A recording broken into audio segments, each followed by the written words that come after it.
Welcome back to Sort of Sophisticated, where, Amanda, do you know them? Yes. What? Where culture, curiosity, and chaos collide. Yes, that's us. I guess I'm your it's host. four C's. Four C's. Yeah, it is four C's. But not my favorite four C's. What are your favorite four C's? Cut, Uh-huh. color, clarity, carrot. Oh, wow. I don't even know.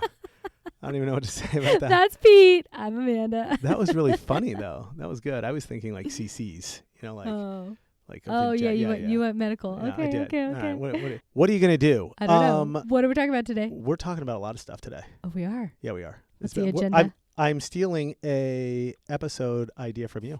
Oh, yeah? Yeah, a few weeks ago, I think. I don't know why.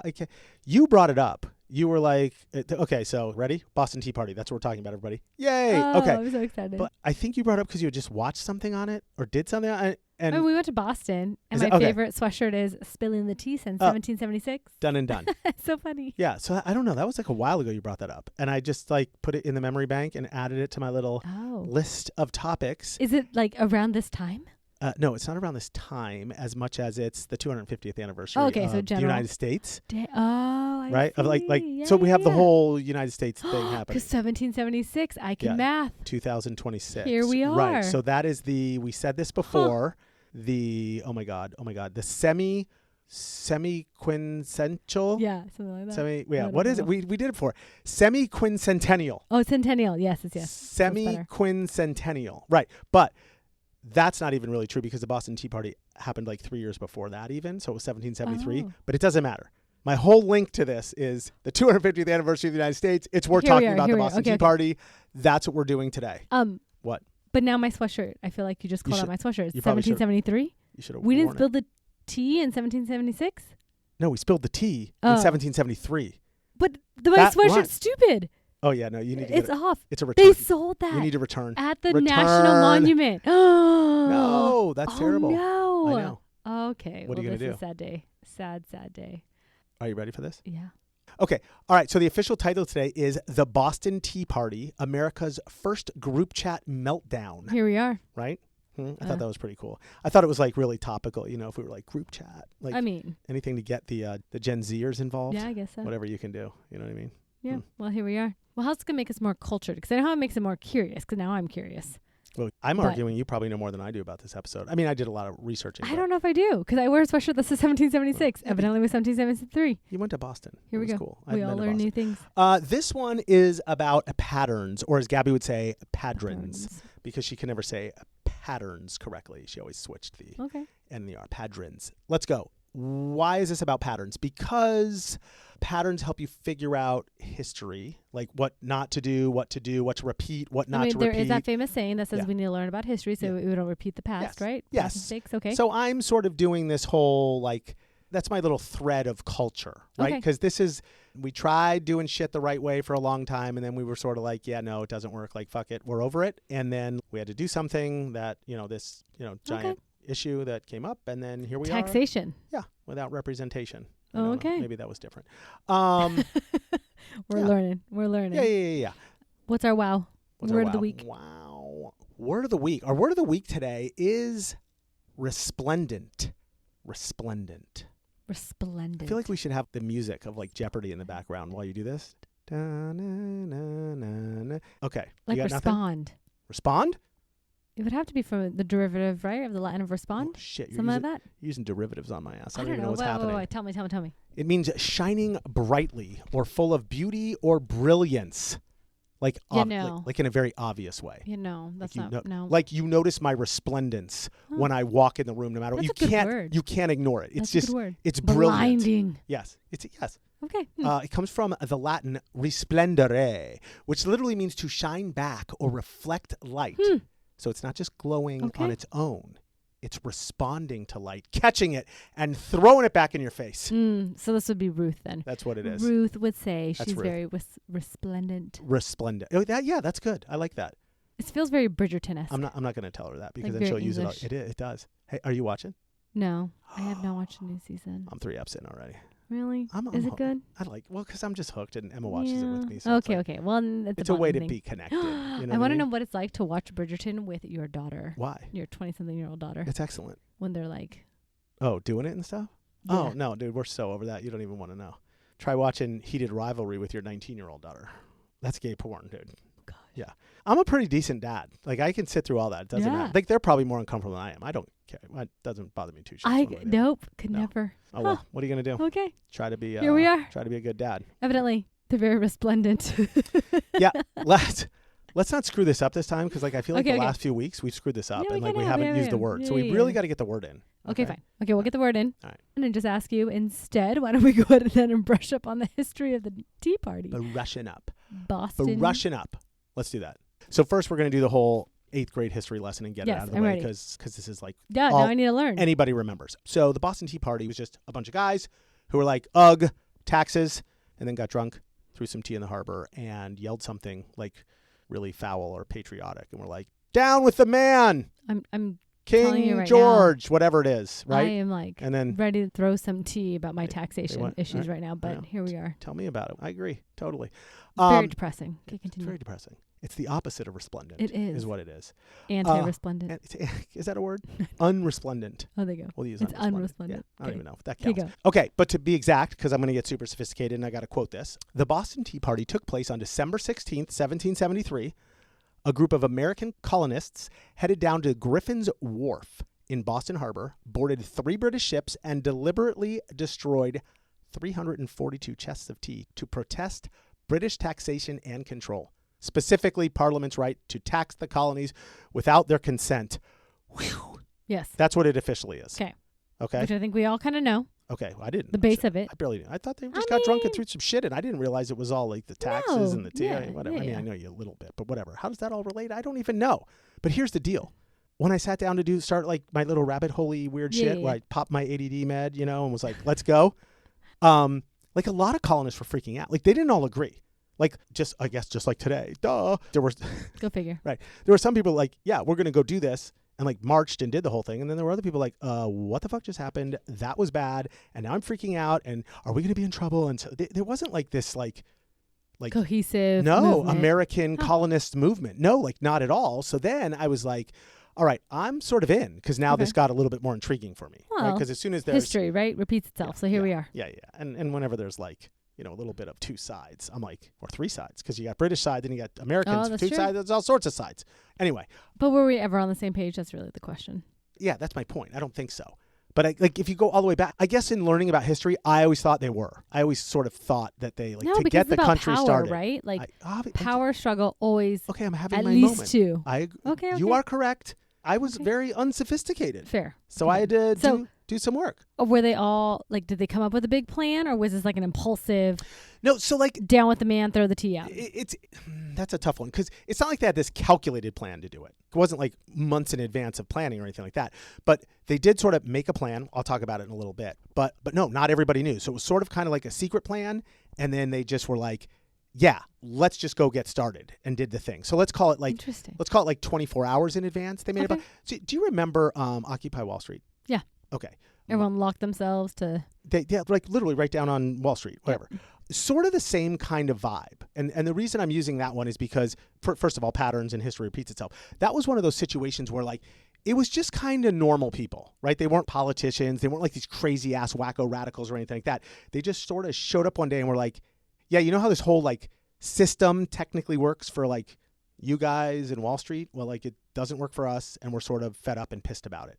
So they didn't have this big plan, but they just wanted to make a statement about it. So they were like, yeah, and not in like a violent way. I think that's a really important because there's historical stuff that we've done in violent ways too. They did trash other people's property. They did not. What? Just the tea. Well, but I'm going to talk about a little bit about that. I have a fun fact that's going to blow your mind about the property itself, other than the tea. You are correct. They trashed the tea. Which it wasn't their property. I got it, but they could have done a lot more damage. This is going to be very interesting. But this is not, no. This is going to be a little crazy to you on how sophisticated they really were. Yeah, all right. So what you're telling me is that the tea was the least invasive thing that they could do in this way of protesting. So if it wasn't about the tea, then what was it all about? It was about... Because it was the taxation of the tea. No, it wasn't about any of that. Okay, I have to go back to start. Like, bear with me here. Okay, so none of this is going to make any sense unless you like know what's going on in England at the time, or I guess like Britain at the time to figure this out. So in 1773, Parliament passes something called the Tea Act. And weirdly, this had nothing to do with punishing the colonies. Britain was trying to fix a totally different problem. So the British East India Tea Company was basically collapsing, like badly.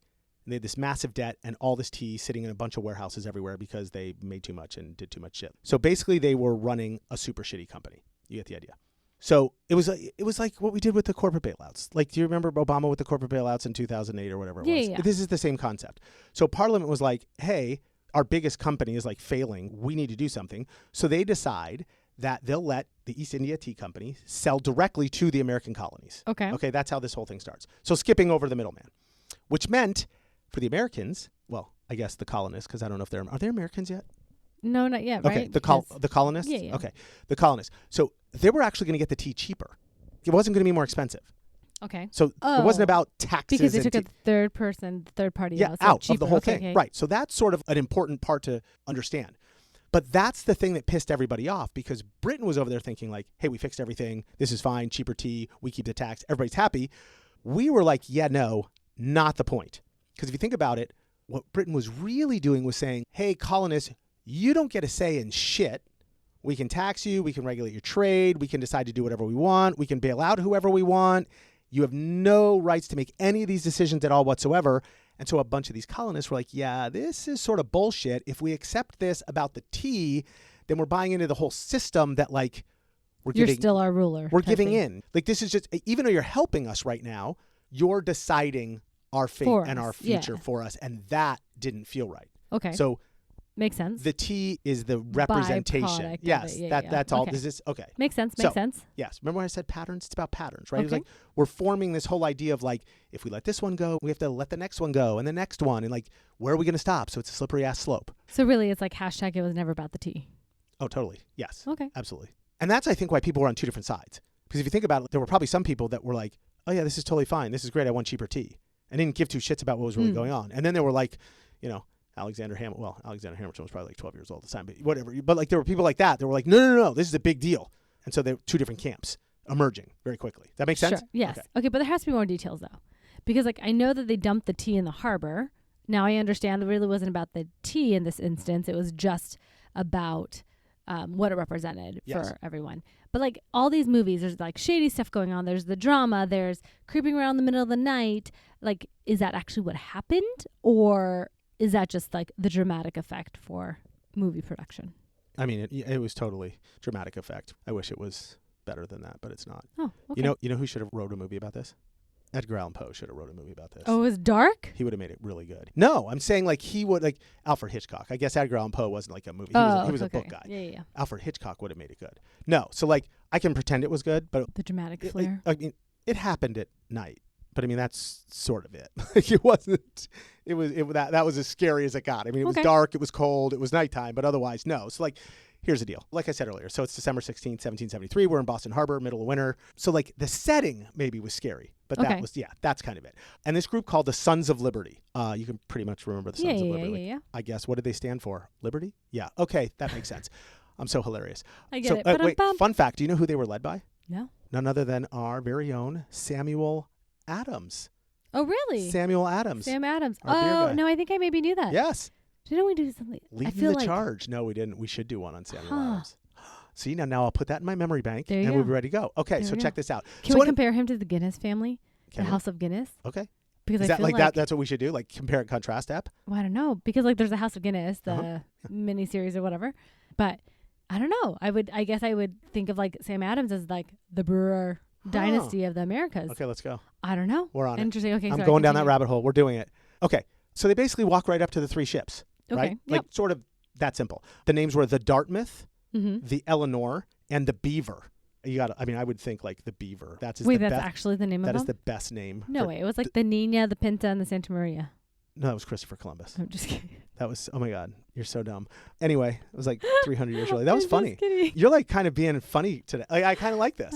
I like this version. But it's called the Beaver, like actually. Well, the third ship was called the Beaver. Right. That's the ship like if Samuel Adams was like, okay, folks, we got to separate into three groups. You're going on the Eleanor. I'd be like, I don't want to go on the Eleanor. I want to go on the Beaver. Anything named the Beaver. I want to be. It's just such an interesting name. I think it's excellent. Do you remember Leave It to Beaver? Yeah. The show Leave It? Yeah. Okay. Anyway, the Beeve. You got to love the Beeve. Beeve. Okay. Digress. Yes, totally. So they go out in the middle of the night. They board these ships. Yep. They take the tea. They're like, down with the monarchy. Almost. Oh, Hamilton. Right. Let's go. Okay, what happened? Really close, but yeah. Okay. All right, so there was like 100 or so of these guys, right? Samuel Adams and like all his buddies, Sons of Liberty. And they did disguise themselves. Okay. So as Mohawk Indians, and they had weapons. So they had like axes and like machetes and hatchets and shit like that. But they really Were they just going to blame it on the Indians? So, right? I mean, sorry, I didn't even know that. That's an interesting fact. Yeah. So tell me about that. I never knew that. Should we? Okay. That's what they were doing. Right. The Indians did it. Right. Anyways. I know. Oh my God. Seriously. Hashtag best episode Indigenous Peoples Day. Check it out. So anyway, my point was they did sort of walk up onto the ship. Okay. Right? Like everybody, I don't want to say knew they were coming, but sort of knew they were coming. The ship had been sitting there for 20 days. The ships were in the harbor already. And the tension was building. Everybody knew what was going on. It was like getting serious. So they sort of just came out of the night, walked up on the ships, and did their work. Okay. Right? Like that simply. So it wasn't like a jump scare. It wasn't like people were like, holy crap, what's going on? They just sort of were like, yeah, we're taking over and we're doing this. Does that make sense? I guess so. I feel like that wouldn't happen in today's world. Like I would feel like somebody would stop someone or, blast it on social media somehow. But legitimately, like nobody tried to stop them. Yeah, nobody really tried to stop them. So like think about it, right? These are cargo ships. These aren't like soldier ships. No, they're like big. They're cargo ships. Fleet ships. Have you ever seen that movie with Tom Hanks in Middle Ears? Captain Phillips. Oh, okay. Anyway, that's a great movie. We should do a whole episode on him. But anyway, my point was 10, 15 guys on each one of these ships watching the cargo. I mean, they're not soldiers. They're like merchants doing work. So they don't want to get killed. They're just going to step aside and let like Sons of Liberty stand in the way and be like, do their business. Excuse me. Right. Exactly. But then what about like the police or any sort of other authority? Police were probably paid off. Who are we kidding, right? They probably knew who they were. Like the police were American colonists. I don't know. I'm just making that up. I mean, was there even police back then? Because they weren't technically. No, but like here's the thing. Like any authority that was there, they probably don't want to escalate anything. They probably don't want to like turn this into where people are dying. So they're being a lot more cautious and careful. And it's not like they knew, like for them to muster enough police in the Boston Harbor at that time to go against 100 people, probably impossible to do anyway back then. Like it's not like today where you're like, oh, quick, hurry up, everybody over here in 10 seconds. Like it doesn't work the same way. So my guess is they just left well enough alone because people understood the intention of what they were trying to do. They knew they weren't going to hurt anybody. They knew they wanted to dump tea. And so they let them do that because they didn't want it to escalate. Peaceful protest. Bingo. You get it. Okay. But nobody got arrested. Nobody got arrested. No, because theoretically, think about it. Mohawk Indians, costumes. I'm being Did people really think the Indians did it though? No. So I'm being a little cheeky with that, but it was like, I don't know, how do I explain this? It was like just enough for them, reasonable doubt. We don't know who it was. Oh, I can't actually finger somebody. Can I fun fact you? Remember this whole thing about the tea and destruction of property? Yeah. Yeah, check this one out. Okay, so I guess there was some guy that night. His name was George Hughes. Okay. Like so in the early 19th century when he was interviewed, he said that one of the guys tried to actually steal some tea, not just throw it in the water, like actually put it in his pocket. They made him put it back because they said, we're not thieves. We're not here to steal. We're here to make a point. So they were like gentlemen. They evidently had morals. What? Right. Exactly. So only dumping millions of dollars of tea. Yeah. Only dumping. Huh. Right. Because that's how much it cost back then. Like $1 million or something. More than $1 million. Crazy. By the way, I have another fun fact about that later. Okay. But I'm going to say that one. Okay. Yeah. It's kind of cool. Okay. And check this one out. When they're done, they cleaned up after themselves. Oh, they were gentlemen. Like they swept up with brooms, like the deck, and put everything away where it was to make sure that everybody knew we're not here to do anything other than the thing we were supposed to do. Okay. So but then what happened after that? What did Britain do? I mean, nobody was arrested. Right? They didn't steal anything. I don't know. King George wrote a strongly worded letter that said, you'll be back. You will see. No, wrong time? Okay. Close. We're close, but not there yet. Okay. So they panicked. That's what they did. Okay. Went into full panic mode. Kind of like too much. Like they overreacted. And it went badly and poorly. And here we go. They get Parliament together. Mm-hmm. They decide to pass a set of laws called the Coercive Acts. I do not remember this at all.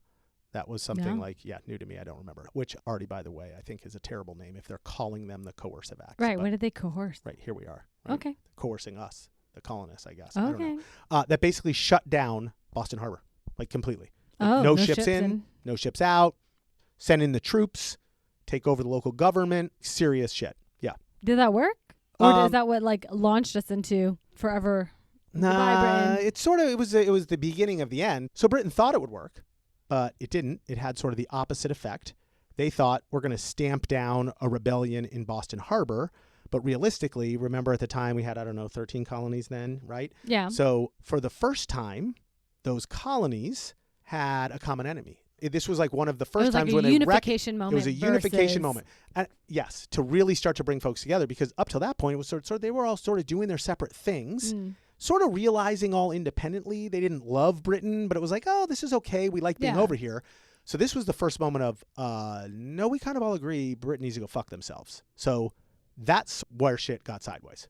Okay, so the American people kind of all came together. They were unified. But then we had the American Revolution, which is what all Hamilton is based off of. Mm-hmm. So what created that then motivation? The American Revolution? Yeah, so this was it. This was the beginning of the slippery slope. Like, you wouldn't say that this started the American Revolution. You would not say that. That would not be sort of sophisticated. Okay. But you would say that it was one of the initial sort of inklings or like issues that like came of it and got the whole ball rolling, right? Okay, it's like the first steps of unification to lead to... Yeah, here's the deal. Britain can't back down anymore. America can't back down, or the colonists can't back down anymore. You're sort of stuck now. We're half pregnant, both of us. Like, it's getting a lot more serious. The tension is rising. So a few months later, like in 1774, we convene the First Continental Congress, and they decide that from now on, they're going to have one voice to Britain, and Britain can't, quote unquote, fuck with us anymore, right? And sort of the rest is history. So not the rest is history to fight, but sort of like, we're not handling anything separately anymore. So go ahead, Britain, start coming at us. Okay. That makes sense? Yes. Yes. Okay. Well, the American Revolution started about a year later or so. Yes. And we win. Yeah. But not that, why does that matter? But because we're awesome. And well, we're sure. Americans. Yeah. We're in 250, this was the launch of our nation. I get it. But yes. I'm sure there's more here. There's like a deeper meaning as to... Yeah, it's a little bit of a deeper meaning here. I mean, there's not. Really, it's just because you were wearing a sweatshirt and I was excited to see you and something was historical and I wanted to do an episode on it. But I'm going to do that thing where I like Jedi mind tricked you and we're going to psychology the shit out of this again. Okay? So we already said Boston Tea Party wasn't about taxes or tea. We agree with that now. Yes. Right? It was about sort of, you're not going to let us do that again to us. Like, it's the pattern thing that we were talking about. Right? Yes. So the critical component here that I think we need to learn is... we don't know what we don't know. So we have to be able to recognize when we hit the point of no return. And the Boston Tea Party represents what you would call the point of no return, where I said nobody could back down anymore. Then we're going to continue to escalate. Okay. You with me so far? Yeah. Does that make sense? So when you think about that, this is the Jedi mind trick. This is the whole self-awareness thing. This is the whole like why it's on sort of sophisticated. It happens all the time, every day in your life. It happens at work. It happens in your professional career. It happens at home, in your romantic relationships with your kids. There's always a moment of no return. I mean, not as big, I understand, as the American Revolution. Sure. But if we don't have enough self-awareness to recognize those moments from someone else coming at us, then we're not learning at all. Okay. And we're not being better humans. And the whole thing and the whole premise of our show. So this, to me, represented that sort of moment where something is going to change forever, right? But you're basically...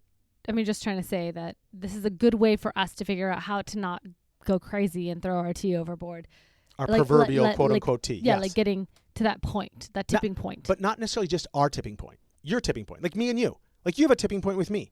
And I have to do a good job at recognizing that because I don't want to get you to that point. Okay. And vice versa. Does this make sense? So yeah. I think about this a lot in business and at Pack Lab, where I spent my entire career. And now I'm sort of pseudo-retired and enjoying my life tremendously. But I would see it all the time, where people would start disengaging, stop giving feedback, stop fighting for what they believe in. Like they're not standing behind some new project or something. Like they become voiceless. Okay. And when that starts to happen, it's like sneaky because it just goes away. So as a leader of a company or like managers, whatever, it's not like somebody outwardly says something to you that triggers that.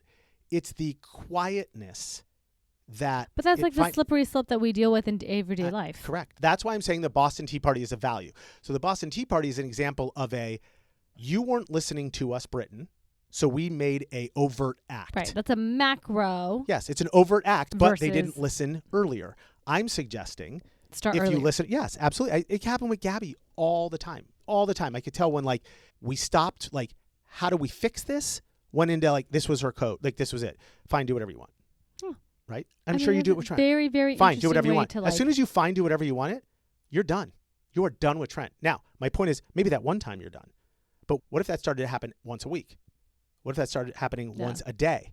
Right? At some point, you're going to look at him and go, Trent, I'm not your woman anymore. It's very interesting how you just pulled this macro thing into like a micro daily. This is what I'm trying to do. Awareness. This is right. Yeah. Okay. Do you remember a few weeks ago? I think I was bitching you off air about texting my friends. Okay. Yes. Like, yes. And like who's good at texting back and what's going on with that. Same thing. You don't get responses from texts, right? Okay, maybe once or twice.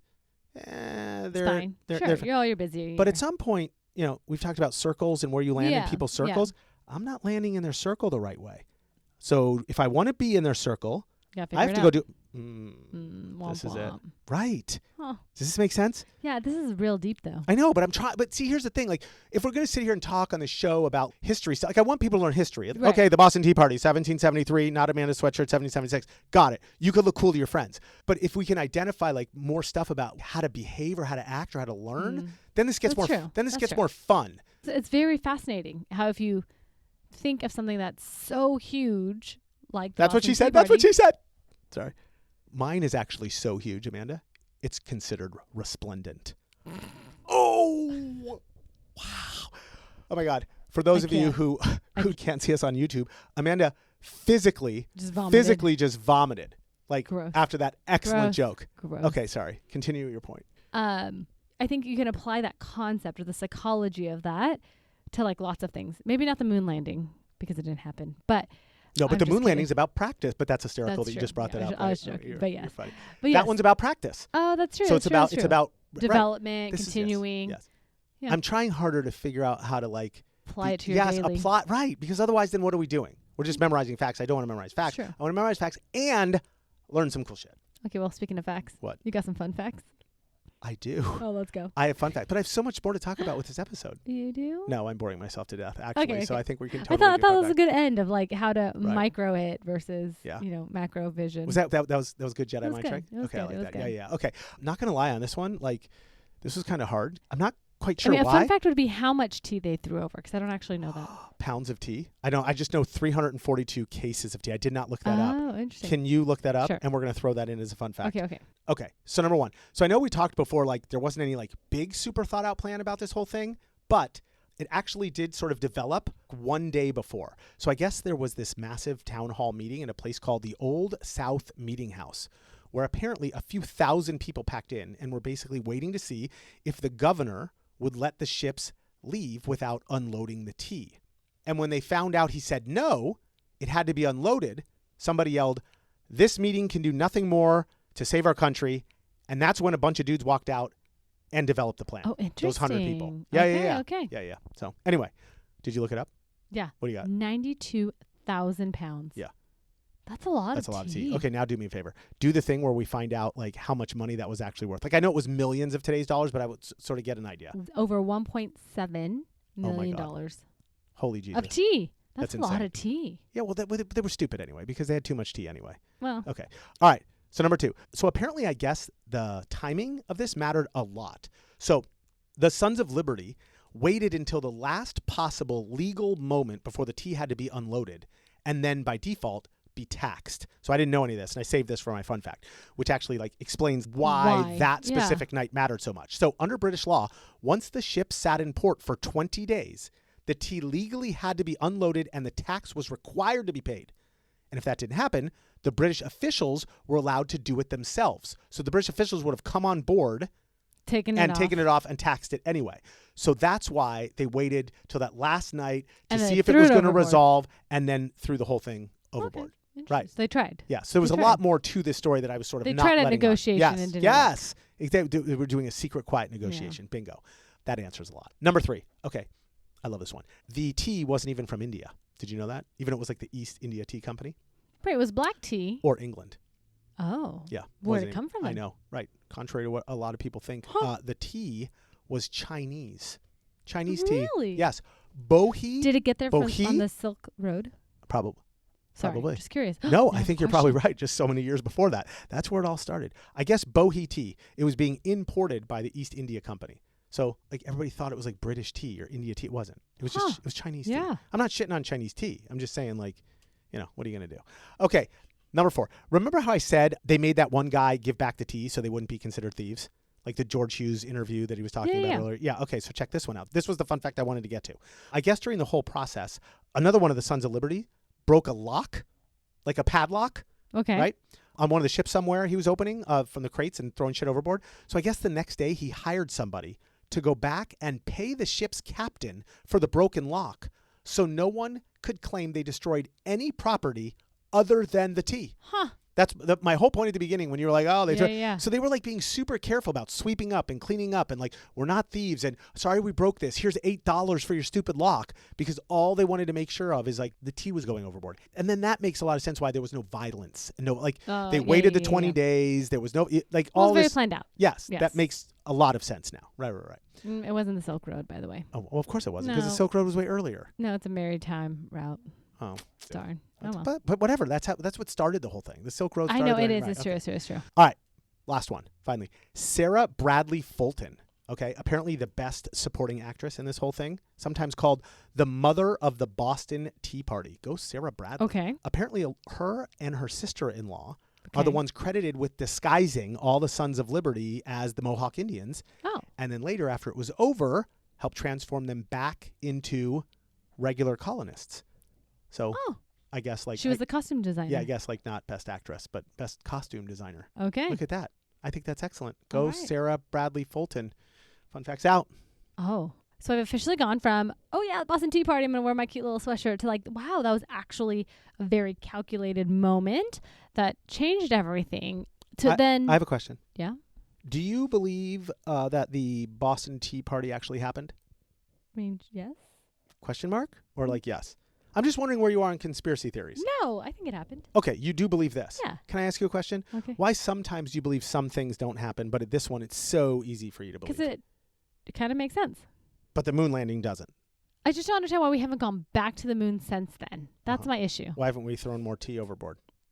I started this episode saying I feel like we should throw more tea. Okay. We should actually throw lots of things. We have. I have a huge issue with taxation. But I mean, think about, like, we have done a lot of that shit. Like, we've had a lot of movements. Montgomery bus boycott. We've had. Sure. I don't know. Yes. Hashtag Me Too. Sure. Right? Black Lives Matter. I mean, like, those are recent ones. Right. But Occupy Wall Street. We already talked about. Yeah. There's probably thousands of these things. Yes. That we're throwing tea overboard. Okay, well, we've done but it. not really, because those are all for very specific things. It's not about taxation.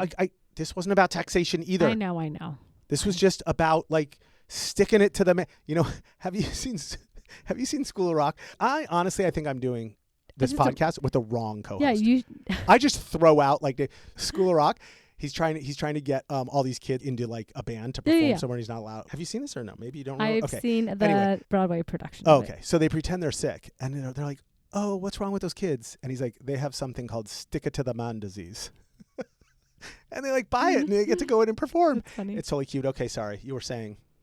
No, I think you were trying to wrap this damn episode up. I don't even know what you were trying to do. I guess so, yes. But it was a good one. Like it had a lot of, again, I'm just glad it's taking our moments that we know in history and going, and looking at it through a different lens. I like that. That's what we're here for. Okay, so if people want to do their research, go a little deeper, what should they be doing? Just start drinking tea. That's all you need to do. Drink all sorts of tea. I love tea. Bohea tea from China. That's what you need to drink. I mean, if you want to go big, go to Boston, right? Yeah, it was really cool. It was really cool. Get yourself a sweatshirt. They have a museum. Did you go to the museum?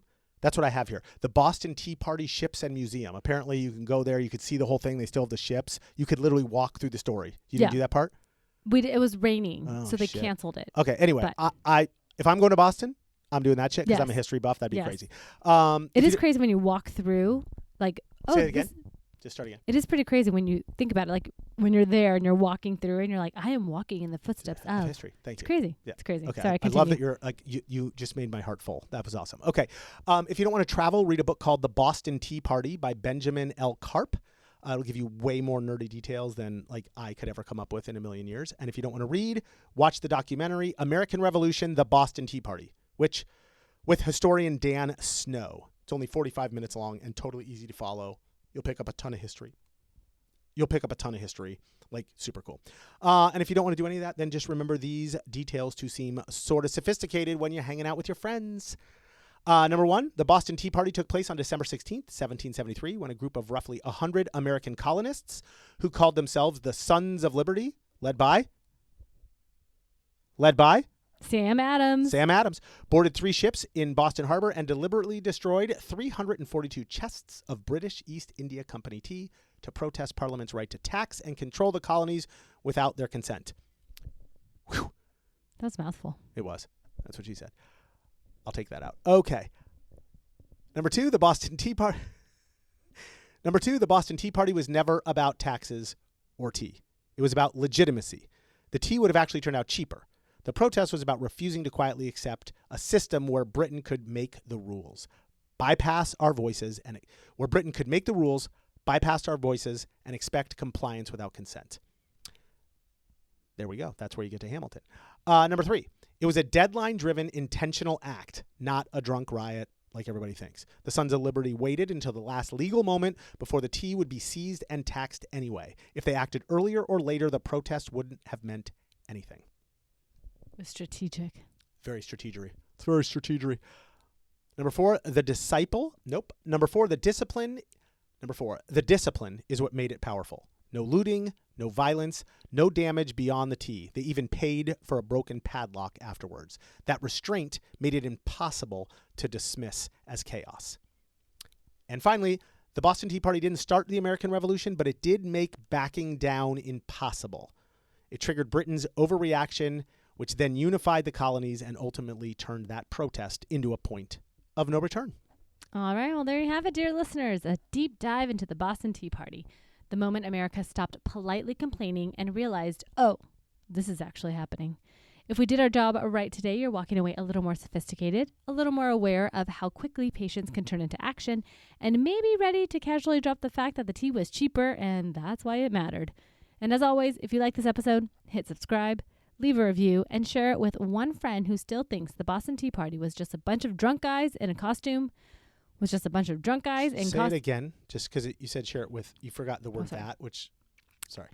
And as always, if you like this episode, hit subscribe, leave a review, and share it with that one friend who still thinks the Boston Tea Party was just a bunch of drunk guys in costumes pulling off a colonial prank.